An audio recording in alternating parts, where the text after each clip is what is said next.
La sous-nutrition, c'est un malgache sur deux et un comorien sur trois. Le surpoids, c'est une personne sur deux à Maurice et aux Seychelles. L'océan Indien est confronté à un paradoxe. D'un côté la sous-nutrition et de l'autre le surpoids. Seychelles et Maurice notamment importent près de 70 à 90% de ce qu'ils consomment et cette importation pose de sérieux problèmes de santé dans la nutrition, raison pour laquelle nous avons une proportion importante de ces populations qui souffrent de l'obésité, contrairement à Madagascar et Comores où on trouve plutôt des questions de nutrition qui se posent plus par la qualité de ce qui est consommé dans ces pays. Il faut donc pouvoir diversifier l'alimentation, notamment à Madagascar où, vous le savez, la nutrition de base, c'est le riz. Pourtant, il y a une présence d'une diversification en termes de production, notamment en fruits et légumes, mais la population consomme essentiellement le riz.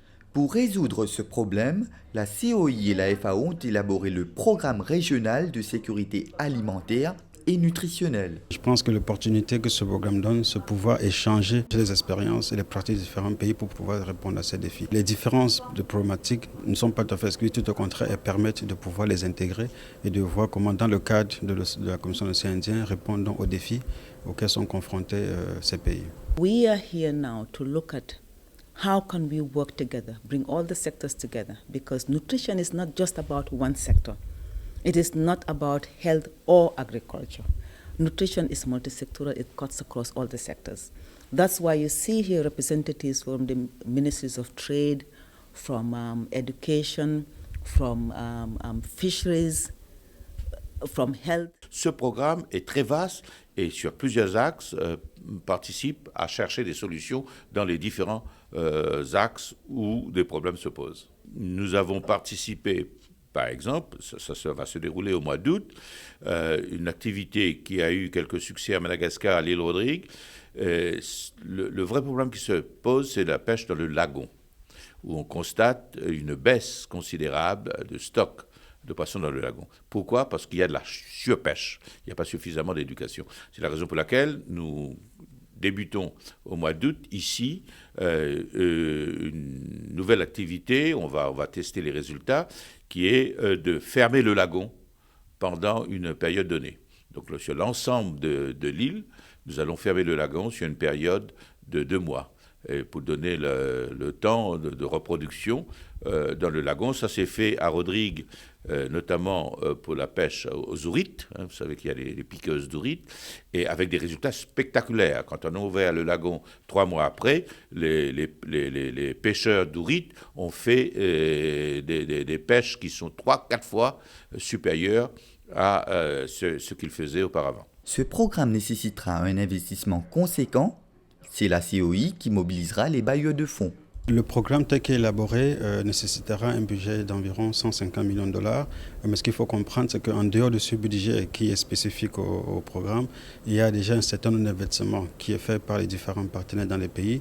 Et si on arrive à pouvoir coordonner l'ensemble de ces investissements, on pourrait véritablement répondre à ces besoins de production.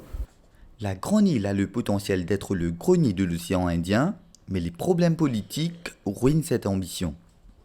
Les terres sont à Madagascar. 98% des terres arables de 5 îles de l'océan Indien se trouvent à Madagascar. En plus, il y a une culture, il y a une histoire. Et Madagascar produit déjà beaucoup pour ses propres, mais pas suffisamment. Et le problème de sous-nutrition à Madagascar n'est pas essentiellement un problème de manque d'aliments, c'est un problème de mal aliments. Et donc, il faut aider Madagascar à produire mieux, davantage, de la qualité. Elle a la capacité ensuite d'exporter sur l'ensemble de la région. Madagascar, c'est un pays qui a un potentiel agricole assez important. Malheureusement, 10% seulement de ce potentiel agricole est exploité. Ça veut dire qu'il y a possibilité de pouvoir accroître la production agricole à Madagascar. Et cette production pourrait être exporté dans les pays environnants pour pouvoir répondre donc à ces besoins. Mais il est important qu'on puisse mettre en place des mesures et des conditions pour que cela puisse être réalisé. Comme vous savez, parfois, dans certaines zones reculées, on peut bien avoir une bonne production, mais s'il n'y a pas un réseau d'infrastructures important pour pouvoir vendre ces produits ou ramener ces produits là où le besoin est. Il sera difficile de pouvoir les vendre. Il faut qu'on puisse répondre aux défis de Madagascar en termes infrastructurels, mais s'assurer également que les conditions sont là pour que les produits de Madagascar sont exportés dans la sous-région. The private sector has a role to play. Because when something has a lot of sugar, people love it, right? But it doesn't meet the nutritional requirements. It has to be, it's about profit, but profit with a conscience.